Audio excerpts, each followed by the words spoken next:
Kalau dia alim, insya-Allah dia abid. Kalau dia abid, belum tentu dia alim. Beza ya. Sebab tu kalau boleh Ramadan ni kita nak jadikan kita ni sama-sama bukan sekadar abid. Abid ni ahli ibadah je. Ibadah je, tapi tak tahu apa-apa. Kalau boleh kita jadi naik satu level, aku nak jadi abid yang alim. Sebab apa? Sebab kalau kita duduk di level abid, mudah ditipu oleh syaitan.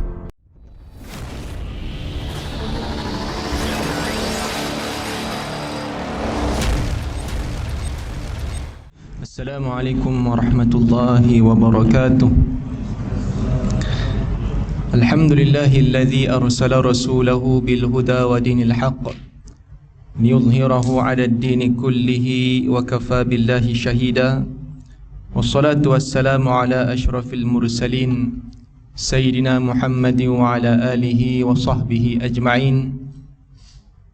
Subhanaka la ilma lana illa ma 'allamtana innaka antal alimul hakim. La hawla wa la quwwata illa billahil aliyyil azim. Allahumma yassir wa la tu'assir. Rabbi tammim bil khair, amma ba'du. Yang dihormati Tuan Pengurusi Surah Al-Ukhwah UK Bistari, Saf Ahli Jawatan Kuasa, Tuan Imam, Tuan Bilal, Tuan-tuan guru, para alim ulama, datuk-datuk, datin-datin, hadirin hadirat yang dirahmati Allah sekalian. Syukur pada Allah Ta'ala kita dapat meneruskan ibadah puasa di siang hari dan meneruskan ibadah tarawih di malam hari. Dan insya-Allah saya yakin malam nanti ramai kita akan terus bertahajud, baca Quran, zikrullah dan lain-lain lagi. Hidupkan Ramadan ini dengan perkara yang memberikan manfaat. Salah satu maksud takwa tuan-tuan iaitu kita mengenepikan kehendak kita demi kita nak memberikan keutamaan kita pada Allah. Itu salah satunya. Padahal tuan-tuan, boleh je kita tak datang tarawih di surau ni, tapi kerana kita nak memberi keutamaan kita pada Allah, kita menolak kemahuan kita. Itu satu bentuk takwa, ya.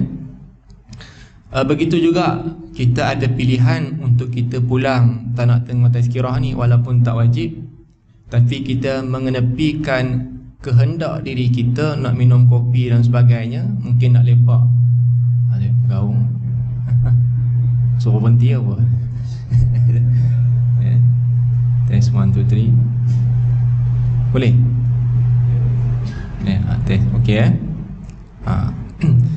Jadi kita ada pilihan. Pilihan tu pada kita, walaupun dia tak wajib, tapi kerana takwa itu kita menolak kemahuan kita. Itu salah satu bentuk takwa, ya.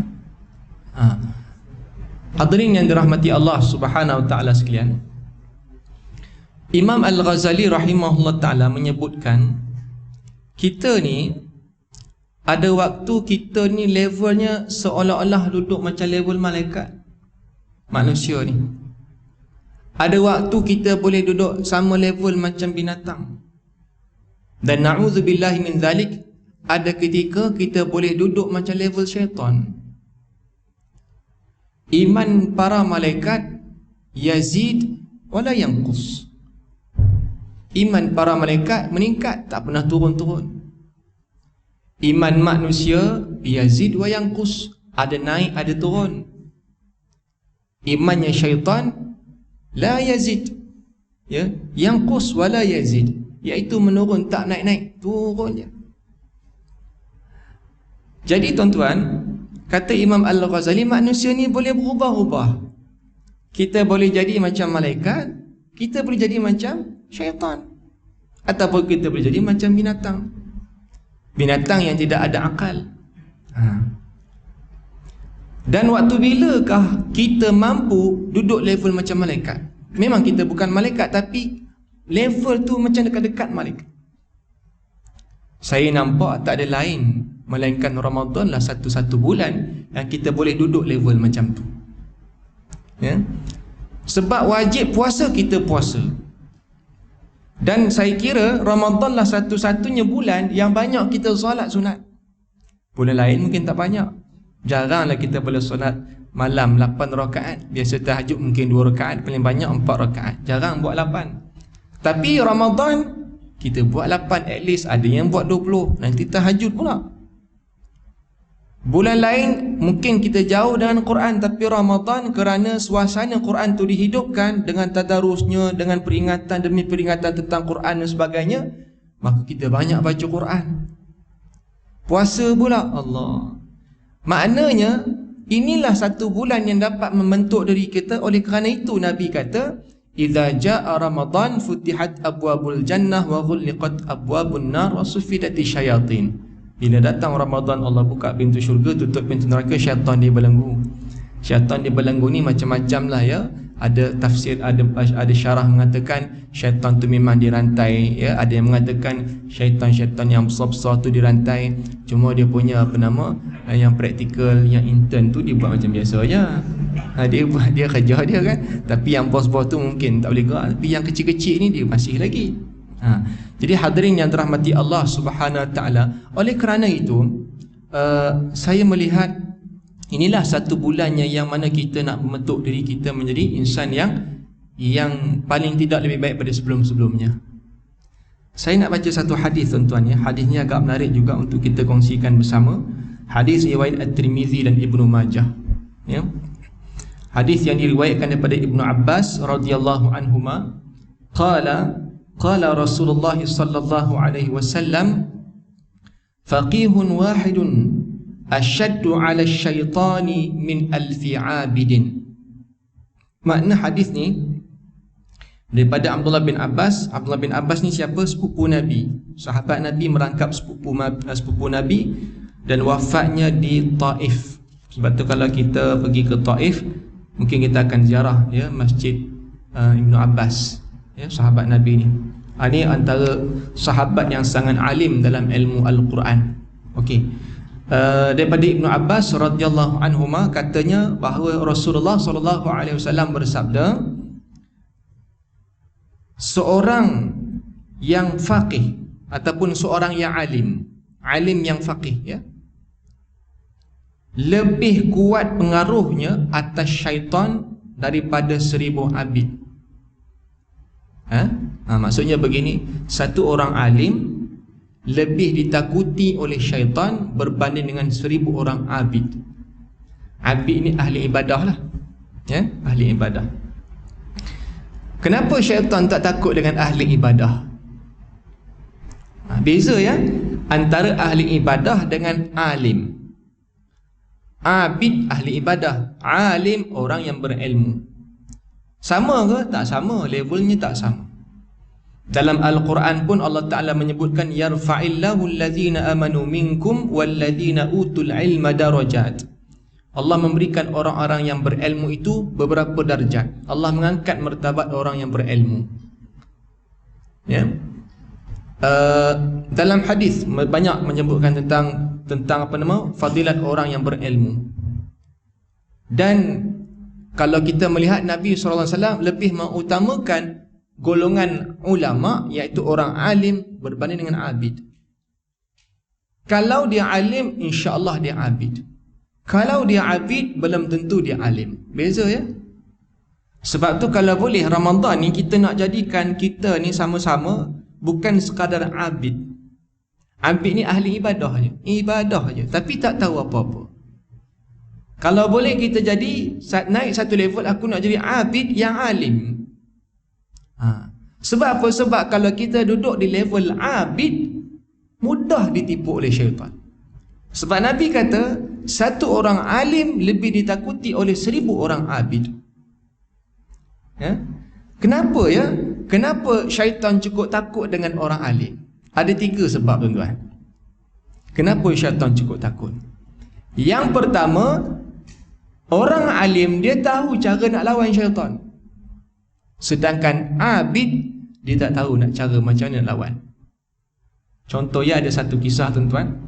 Ada seorang alim ni, dia mengajar di masjid, dia buka kitab, dia baca kitab.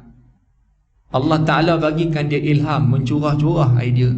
Lisannya cukup lancar, idea dia macam-macam datang.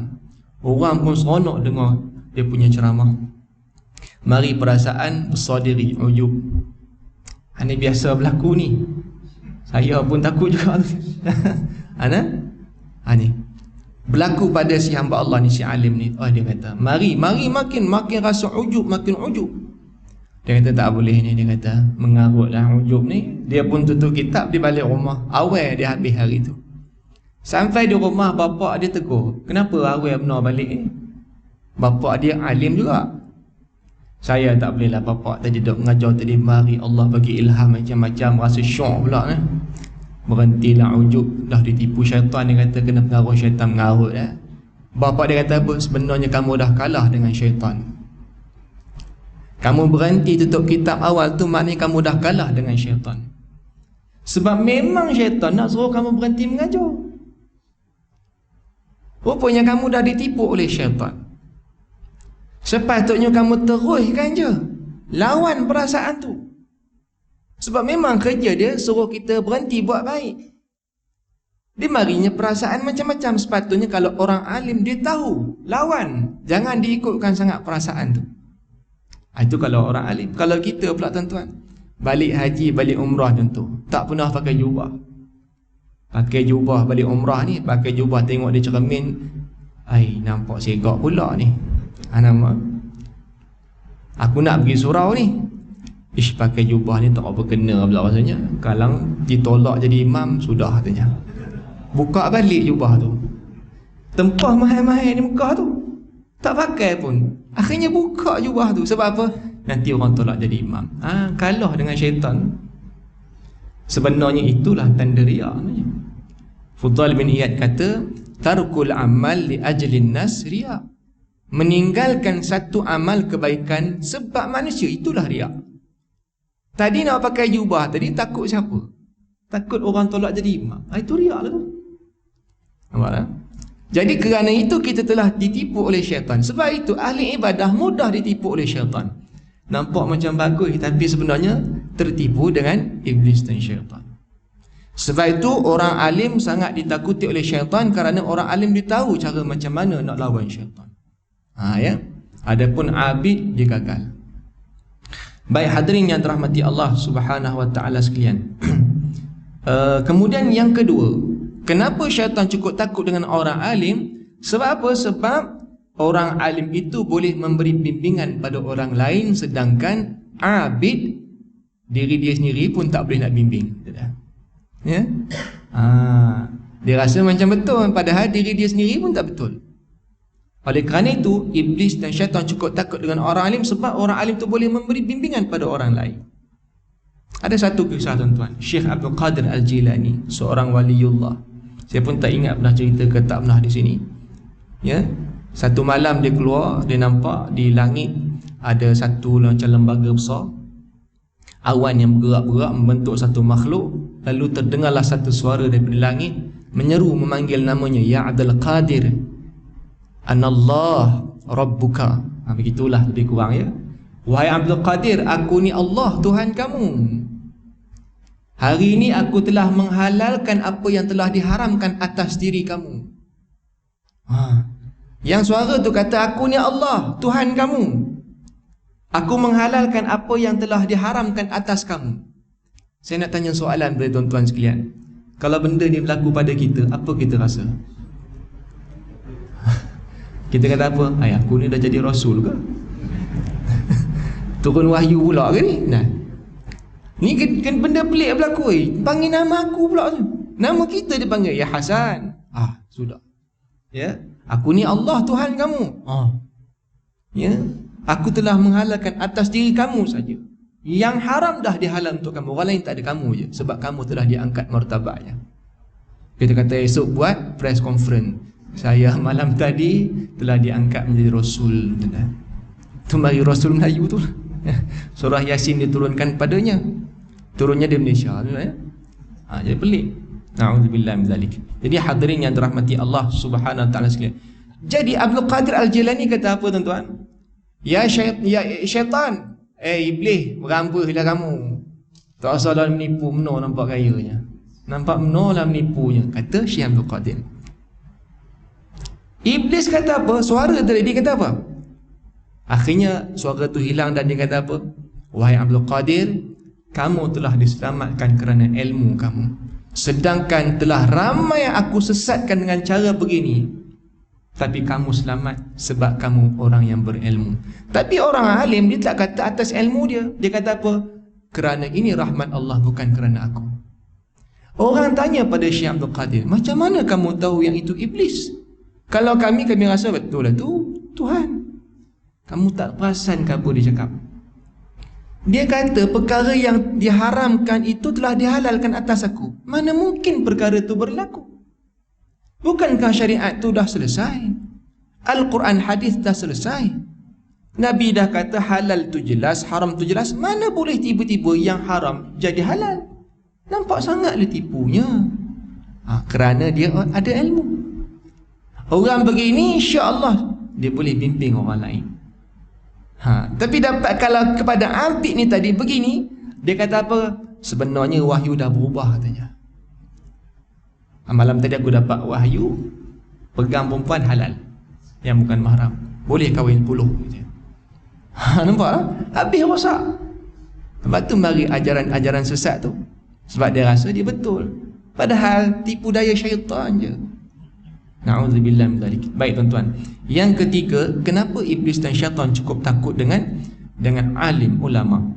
Kerana orang alim dapat menyelamatkan orang yang sesat, sedangkan abid dia tak dapat nak selamatkan siapa-siapa. Ada kisah yang masyhur yang mana hadis sahih yang 99 kita dah tahu cerita tu kan, 99 dibunuhnya, akhirnya jumpa siapa yang ke-100? Dia jumpa abid. Nampak macam bagus, tapi dia abid. Tuan Syekh, saya ni dah bunuh 99 orang. Gamaknya Tuhan ampun, tak dosa gema. Dosa gema, dosa saya, teman-teman ya, dosa teman. Si abid dia kata, satu orang bunuh pun dosa besar. Ini 99, lebuh katanya. Tak mandang masa depan katanya, udahlah tu, nampak gaya tak usahlah diharapkan sangat. 99 yang bunuh, pasal apa? Tamak benar katanya. Dia pun geram, dibunuh si abid ni. Geram no aku bunuh cukup 100. Tengok. Tapi taubat tu nak ada, dia mari jumpa yang ke-101. Siapa? Alim. Tuan Syekh, saya ni nak taubat. Tengok kata alim apa? Allah tu maha pengampun. Nabi kata, Innallah yaqbalu taubah ma lam yugharghar. Allah itu penerima taubat selagi mana nyawa belum sampai di kerongkong, ya, sebelum matahari terbit di barat. Allah maha pengampun.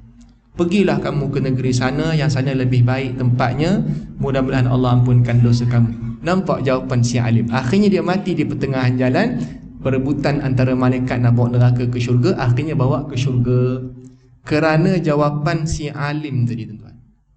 Orang alim punya jawapan yang menyelamatkan si pembunuh tadi. Kalau dia jumpa 1000 orang abid, mungkin dia bunuh orang ramai lagi. 100 orang dia bunuh. Kalau dia jumpa abid yang ke-101, yang 101 pun mati juga. 200 orang dia jumpa, mungkin 200 orang dia bunuh. Tapi seorang alim yang dia jumpa, selamat dia. Nampak tak? Sebab itu iblis dan syaitan cukup takut dengan orang alim. Hadirin yang dirahmati Allah Subhanahu wa taala sekalian, oleh kerana itu begitu tuan-tuan, kita mungkin bukan ulama, tapi paling tidak kita jadi orang yang penuntut ilmu, yang suka ilmu. Tambah zaman sekarang ni ilmu semakin kurang, ya. Oleh kerana itu tuan-tuan, kita tengok begini ya. Ada satu kisah yang saya tutup dengan satu kisah ni. Kisah orang alim di Mekah. Ya, seorang ulama di Mekah yang besar di Mekah. Hari Ashura disunatkan kita puasa.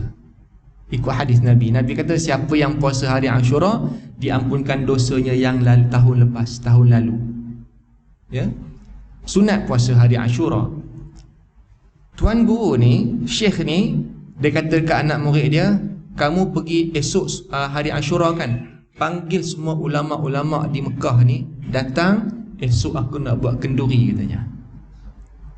Ya, esok aku nak buat kenduri. Anak murid terkejut. Esok hari Ashura tuan guru. Pak apa, panggil je aku nak buat kenduri. Panggil syekh-syekh besar di Mekah ni datang, kata aku jemput. Tapi barangkali para ulama di Mekah ni akan puasa esok hari. Tak apa, panggil je. Maka anak murid ni pun panggil syekh-syekh di Mekah ni datang kenduri tu. Maka hari Ashura tu, maka Tok Guru besar ni hidangkan makanan dan semua orang makan. Yang hari tu semua makan. Pelik anak murid ni, depa ni tak puasa ke? Bila habis semua balik, Tok Guru besar ni kata apa? Wahai anak muridku, tengok yang datang tadi tu semua ulama. Kalau kamu nak kenal ulama, mereka lah ulama. Kenapa? Sebab mereka tahu yang mana satu lebih diutamakan. Jemputan kenduri memuliakan hati guru itu lebih mulia, lebih besar daripada puasa sunat. Nampak tak? Sebab tu mereka tahu yang mana lebih aulawiyatnya. Itu ilmu tu penting. Itu tak apa para ulama. Kalau kita contoh kita balik rumah mak kita, katakan hari Khamis ni, bukan bulan Ramadan lah, hari Khamis kita balik rumah mak kita. Kita ni rajin puasa Isnin Khamis, tak pernah tinggal. Contohnya balik rumah mak kita, jarang jumpa mak. Mak tahu kita nak balik, masak sedap-sedap. Ya, anak aku nak balik dah ni. Sampai di rumah mak dah hidang nasi semua, mak kata jemputlah makan, aku dah masak. Ya, pajeri neneh kamu suka ni. Contoh, saya memang suka lah pajeri neneh mak saya masak. Kegemaran kan, ni mak masak pajeri neneh, kamu balik mak suka, mak kamu suka kan, mak buat. Kita katakan mak kata, mak hari ni puasa lah mak, sayang nak buka puasa lah. Ini tak reti nama ni tuan. Nampak bagus tak? Nampak bagus. Tapi sebenarnya inilah namanya abid. Dia tak tahu mana satu lebih diutamakan. Kecil hati ibu tu. Memanglah mak tak kata apa, tapi orang puasa, tak apalah, buka puasa nantilah. Tapi hati ibu tu mungkin dia kecewa. Penat aku masak. Sepatutnya kalau dia alim, dia tak payah cakap dia puasa. Diam-diam sudah buka puasa makan. Meraihkan hati ibu tu lebih diutamakan daripada puasa sunat. Ni kita kata kepentingan ilmu. Khutbah Jumaat contoh. Kita dengar khutbah Jumaat, tapi ada orang di belakang meratib la ilaha illallah. Nampak bagus tak? Nampak bagus, tapi jahil sebenarnya. Lebih afdal dia mendengar khutbah walaupun dia tak faham.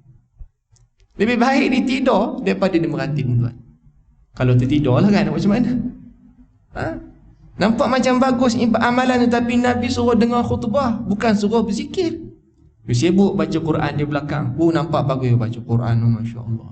Padahal itu jahil namanya, tuan. Itulah namanya kepentingan ilmu. Ini nampak macam betul, tapi sebenarnya ditipu oleh iblis dan syaitan. Na'udzubillah min dzalik. Oleh kerana itu tuan-tuan, teruskan menuntut ilmu, ya, teruskan kita menambah ilmu. InsyaAllah dengan ilmu ini, Ramadan ini banyak peluang ilmu. Kalau surau kita buat majlis ilmu, raikan, ya, InsyaAllah. Tuan-tuan, cuma satu nak bagi tahu, kalau mana-mana guru datang sekalipun, kalau kita tak suka dengannya, jangan mengata dia. Tuan-tuan jangan mengata saya, tuan. Ya, kalau tak suka jangan mengata, ya. Saya tak katalah saya alim, ya. Tapi mana-mana guru yang mengajar, kalau boleh kita tak suka, jangan kita mengata dia.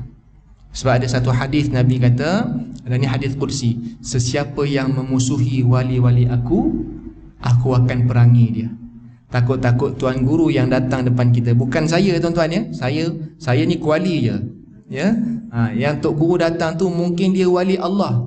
Dia mungkin cakap dia bosan tuan-tuan, tapi dia wali Allah. Kita duk ngata di kedai kopi, apa benda lah tok guru tu mengajar, boring betul lah. Tuan-tuan mengata dia, tuan-tuan. Kata Ibnu Asakir, daging ulama ni tuan-tuan bisa, tuan-tuan. Jangan main-main. Daging para ulama ni bisa sebab mungkin dia wali Allah. Kalau kita benci dengan dia, Allah perangi kita. Allah sebut dalam hadis kursi, siapa yang memusuhi wali-wali aku. Wali-wali aku ni siapa? Antaranya para ulama. Allah kata Allah perangi mereka, hidup tak berkat, tuan-tuan. Ada seorang ulama namanya Imam Zurnuji kata, kalau kita menyayangi para ulama, kita menyayangi orang-orang alim, InsyaAllah kalau kita tak jadi ulama sekalipun, nanti anak kita akan jadi ulama. Kalau bukan anak kita, mungkin cucu. Kerana berkat kita menyayangi orang-orang berilmu, sebab mereka ni kekasih Allah. Jadi Masya Allah tuan-tuan, raikan, ya, para ilmuwan, ya. Kalau kita tak setuju tuan-tuan, lebih baik diam daripada berkata-kata. Takut dia wali Allah sahaja. Ya, mudah-mudahan kita sama-sama kita menuntut ilmu, tambahkan ilmu, ambil semangat Ramadan ni untuk kita cari lagi ilmu Quran, hadis, apapun ilmu, asalkan ia mengingatkan kita pada Allah Subhanahu wa taala. Yang baik pada Allah, yang lemah tu atas kekurangan diri saya sendiri. Aku liqauli hadza wa astaghfirullahal azim li wa lakum wa billahil hidayah wat taufiq. Wassalamu alaikum warahmatullahi wabarakatuh.